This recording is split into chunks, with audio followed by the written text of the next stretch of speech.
একটি মৃত শহর হয়ে ওঠে। একদিন উজাইর আলাইহি ওয়াসাল্লাম তার গাধা নিয়ে সেই শহরের মধ্য দিয়ে যাচ্ছিলেন। তিনি ধ্বংস হয়ে যাওয়া শহর দেখে খুব কষ্ট পান। তখন দুপুরের সময় ছিল, তাই তিনি একটি গাছের নিচে বসে বিশ্রাম নিচ্ছিলেন এবং তার খাবার খান। তিনি চিন্তা করছিলেন যে আল্লাহ তাআলা ধ্বংস হয়ে যাওয়া এই শহরকে কিভাবে জীবিত করবে। আল্লাহর মহিমা দেখানোর জন্য আল্লাহ তখন তার প্রাণ নিয়ে নেয় এবং তিনি মারা যান। তিনি 100 বছর মৃত ছিলেন।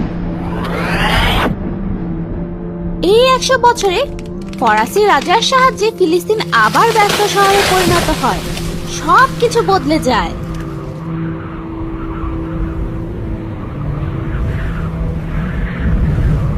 একশো বছর পর আল্লাহ উজাইর আলাইহি ওয়াসাল্লামের জীবন ফিরিয়ে দেন এবং তার কাছে একজন ফেরেশতা পাঠান। যখন তিনি মৃত্যু বা তার ঘুম থেকে উঠলেন, তখন তিনি জায়গাটা চিনতে পারলেন না। ফেরেশতা তাকে জিজ্ঞেস করলো যে তিনি কতক্ষণ ঘুমিয়েছেন।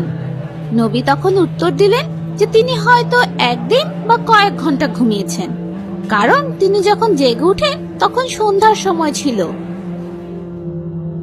সেই সময় নবী উজাইর আলাইহি ওয়াসাল্লামের কি বয়স বেড়েছিল, না তিনি আগের মতোই ছিলেন?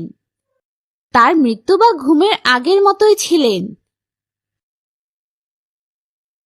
কিছু ইতিহাসবিদ বলেন যে যখন আল্লাহ তার জীবন নিয়েছিলেন তখন তার বয়স 40 বছর ছিল।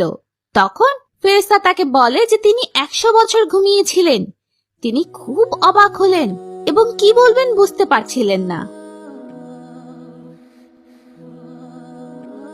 ফেরেশতা উজাইর আলাইহি ওয়াসাল্লামের বাকি থাকা খাবারগুলো দেখায়, যে খাবারগুলো অনেকদিন পরেও নষ্ট হয়নি। ফেরেশতা তারপর নবীকে তার মৃত গাধা দেখালেন, যার হাড়গুলো খুব পুরনো এবং টুকরো টুকরো হয়ে গিয়েছিল, এমনকি কিছু হাড় ধুলো হয়ে গিয়েছিল। এরপর অলৌকিকভাবে সব হাড় একে অপরের সাথে জোড়া লেগে যায় এবং হাড়গুলো মাংস দিয়ে ঢেকে যায় এবং আবার একটি সুস্থ সবল গাধায় পরিণত হয়। মৃত গাধাটি তার জীবন ফিরে পাবার পর উঠে দাঁড়ালো এবং শব্দ করলো। এই সবকিছুই নবী উজাইর আলাইহি ওয়াসাল্লামের সামনে হচ্ছিল। তিনি খুব অবাক হলেন এবং বুঝতে পারলেন যে আল্লাহর জন্য যে কোনো কিছু করা খুবই সহজ।